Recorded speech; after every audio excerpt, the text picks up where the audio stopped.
বারবার একই রকম ডিমের রেসিপি বানিয়ে খেতে আর ভালো লাগে না। তাই আজকে হাঁসের ডিম দিয়ে একদম ভিন্ন স্বাদে সম্পূর্ণ অন্যরকম একটা রেসিপি বানিয়ে নিলাম। ভাতের সাথে খেতে তো ভালো লাগবেই, এছাড়াও রুটি, লুচি, পরোটা, ফ্রায়েড রাইস, পোলাওয়ের সাথেও দারুণ লাগবে খেতে। আজকে আমি হাঁসের ডিম দিয়ে বানাবো, তোমরা চাইলে পোলট্রি ডিম দিয়েও কিন্তু বানিয়ে নিতে পারো, কোনো অসুবিধা নেই। ডিমগুলোকে আমরা সেদ্ধ করে খোসাটাকে ছাড়িয়ে রেখেছি। এখন ডিমের গায়েতে ছুরি দিয়ে কাট লাগিয়ে দিচ্ছি। এইরকম একটু কাট লাগিয়ে দিলে দেখতে বেশ ভালোই লাগে, তবে তোমরা চাইলে কিন্তু কাঁটা চামচ দিয়েও ছোটো ছোটো গর্ত করে দিতে পারো। তো ডিমগুলো কাটা হয়ে গেছে। এবার কড়াইতে সাদা তেল গরম করে ডিমগুলোকে দিয়ে দিলাম। দিয়ে অল্প সামান্য একটুখানি নুন দিয়ে ডিমগুলোকে আমরা হালকা লাল করে ভেজে তুলে নেব। ডিমগুলো কিন্তু খুব বেশি ভাজলে হবে না, আর এমনিতেও হাঁসের ডিম কিন্তু একটু কম ভাজলেই খেতে ভালো লাগে। হাঁসের ডিম বেশি ভাজা হয়ে গেলে দেখবে ওপরের স্কিনটা কীরকম চামড়া চামড়া মতন লাগে, তাই হাঁসের ডিমটাকে অল্প ভেজে তুলে রেখেছি। তোমরা যদি পোলট্রি ডিম দিয়ে করো তাহলে এইরকমই হালকা একটু লাল করে ভেজে তুলে রাখবে। এরপর একটা মশলা রেডি করে নেবো, সেই জন্য মিক্সিতে দিয়ে দিলাম দুটো মিডিয়াম সাইজের পেঁয়াজ, 7 কোয়া রসুন, ঝালের জন্য দিয়ে দিলাম কাঁচা লঙ্কা, অল্প সামান্য আদা আর ধনেপাতার যে ডালের অংশ সেটা। এবার আমরা মশলাটা জল ছাড়াই সুন্দর করে পেস্ট করে নেব। মশলাটা পেস্ট করা হয়ে গেছে। অন্যদিকে কড়াইতে সাদা তেল গরম করে দিয়ে দিচ্ছি হাফ চা চামচ গোটা জিরে, দুটো তেজপাতা আর একটা শুকনো লঙ্কা। জিরেটা ভাজার যখন সুন্দর একটা গন্ধ বেরোতে শুরু করবে তখন ওই পেঁয়াজ, আদা, রসুন যে আমরা পেস্ট বানিয়ে রেখেছিলাম সেই পেস্ট দিয়ে দেবো। দিয়ে এখন আমরা মশলাটা খুব ভালো করে কিন্তু কষিয়ে নেব। গ্যাসের ফ্লেমটা এই সময় লোতে রেখেছি। লো ফ্লেমে মশলাটা খুব ভালো করে কষিয়ে নেব যতক্ষণ না পেঁয়াজ, আদা, রসুনের কাঁচা গন্ধটা যাচ্ছে। ফ্রেন্ডস, তোমাদের কাছে একটাই রিকোয়েস্ট, আজকের এই ডিমের রেসিপি দেখে যদি তোমাদের ভালো লাগে অবশ্যই একটা লাইক দিতে কিন্তু একদমই ভুলবে না। এরপর মশলাটা যখন ভালোভাবে কষানো হয়ে যাবে, সাইড থেকে যখন তেল ছাড়তে শুরু করবে, মশলাটা যখন দেখবে একটু দানা দানা মতন টেক্সচারে আসবে, তখন এর মধ্যে আমি অ্যাড করে দিচ্ছি কাজু বাদাম বাটা। এখানে আমি 8টা কাজু বাদাম জলেতে ভিজিয়ে রেখে তারপর সেটাকে সুন্দর করে পেস্ট করে নিয়েছি। কাজু বাদাম বাটাটা দিয়ে এবার আমরা খুব ভালো করে কষিয়ে নেব। গ্যাসের ফ্লেমটাকে লোতে রেখে খুব ভালো করে কষিয়ে নিতে হবে। খুব ভালোভাবে মশলাটা কষানো হয়ে যাওয়ার পর দিয়ে দিচ্ছি এখানে ধনের গুঁড়ো, হাফ চা চামচ, স্বাদ অনুযায়ী নুন আর হাফ চা চামচ পরিমাণে চিনি।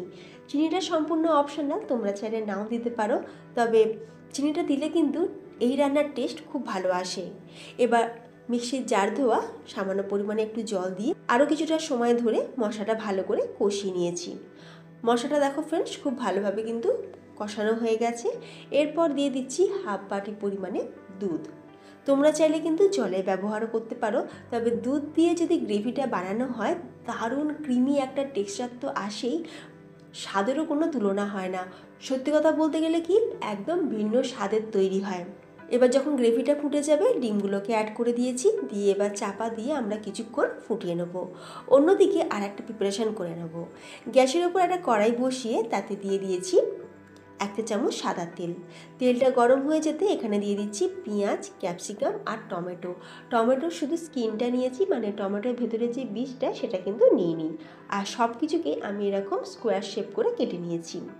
এরপর আমরা এই সবজিগুলোকে খুব বেশিক্ষণ না হালকা একটুখানি সটে করে নেব, যাতে করে সবজিগুলো তো নরম হবেই না, সবজিগুলোর মধ্যে ক্রাঞ্চিনেসও বজায় থাকবে।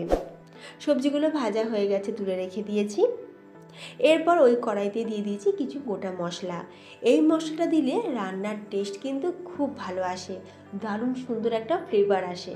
এখানে রয়েছে দুটো গোটা শুকনো লঙ্কা, দুটো ছোটো এলাচ, অল্প সামান্য একটুখানি দারচিনি, মৌরি নিয়ে নিয়েছি 1/4 টিস্পুন, গোটা জিরে দিয়েছি 1/4 টিস্পুন। এরপর এই মশলাগুলোকে একটু ড্রাই রোস্ট করে নেওয়ার পর সবার শেষে কিছুটা পরিমাণে কসুরি মেথি দিয়ে দিলাম। কসুরি মেথিটাও সুন্দর করে একটু ড্রাই রোস্ট করা হয়ে গেছে। এরপর এই মশলাগুলোর আমরা সুন্দর করে গুঁড়ো করে রাখবো। অন্যদিকে 5 মিনিট খুব ভালোভাবে ডিমটা ফুটে গেছে। এরপর ভেজে রাখা সবজিগুলো অ্যাড করে দিলাম আর এরই সাথে দিয়ে দিচ্ছি ভেজে রাখা মশলা। এবার এই মশলা গুঁড়োটা দেওয়ার সাথে সাথে ফ্রেন্ডস, তোমরা যখন বাড়িতে বানাবে তোমরা নিজেরাই ফিল করতে পারবে কত সুন্দর একটা ফ্লেভার আসছে। এত সুন্দর ফ্লেভার আর এত সুন্দর টেস্ট, সত্যি এক কথায় অসাধারণ। তোমরা বাড়িতে বানালে নিজেরাই কিন্তু এটা রিয়েলাইজ করতে পারবে। এরপর আমি একটুখানি নুনটা চেক করে দেখলাম, নুনটা একটু কম লেগেছে বলে আমি অল্প সামান্য একটুখানি নুন অ্যাড করে দিলাম। ব্যাস, রান্নাটা কিন্তু আমাদের অলমোস্ট রেডি। সবার শেষে আমি একটুখানি কুচনো ধনেপাতা অ্যাড করে দিয়েছি। তবে ধনেপাতাটা দেওয়ার সময় আমার ফোনে ক্যামেরাটা অফ হয়ে গেছিলো, তাই সেটা আমি তোমাদের দেখাতে পারলাম না। এরপর গ্রেভিটা ভালোভাবে ফুটে গেছে, আমরা চাপা দিয়ে 2 মিনিট স্ট্যান্ডিং টাইমে রেখে দেবো। 2 মিনিট পর সার্ভিং বোলের মধ্যে নিয়ে তোমাদের দেখাচ্ছি। তো দারুণ স্বাদের, মুখে লেগে থাকার মতন ডিমের একটা রেসিপি কিন্তু আমাদের একদম তৈরি। তোমরা আর দেরি না করে ঝটপট করে বাড়িতে যদি ডিম থাকে, এই রেসিপিটা সব দুপুরের লাঞ্চে হোক বা রাতের ডিনারে যা কিছুর সাথে খাবে তাতেই কিন্তু অমৃত লাগবে, একদম অন্য রকম একটা টেস্ট আসবে। তোমাদের কেমন লাগলো আজকের রেসিপি অবশ্যই কমেন্ট করে জানিও। ফ্রেন্ডস, তোমাদের আরও একবার মনে করিয়ে দিই, যদি আজকের এই ডিমের রেসিপি তোমাদের একটু হলেও ভালো লেগে থাকে তাহলে ভিডিওতে একটা লাইক দিতে যেমন ভুলবে না, তেমনি আমার চ্যানেলটি বেঙ্গলি পাকশালাকে সাবস্ক্রাইব করে পাশে থাকা বেল আইকন প্রেস করে রাখবে। তাহলে আমি চ্যানেলে যখনই ভিডিও আপলোড করব তার নোটিফিকেশান সবার আগে তোমার ফোনেই পৌঁছে যাবে। তাহলে ফ্রেন্ড, আজ আসি, দেখা হবে নতুন কোনো রেসিপির সাথে। ভালো থাকবে, সুস্থ থাকবে, ধন্যবাদ।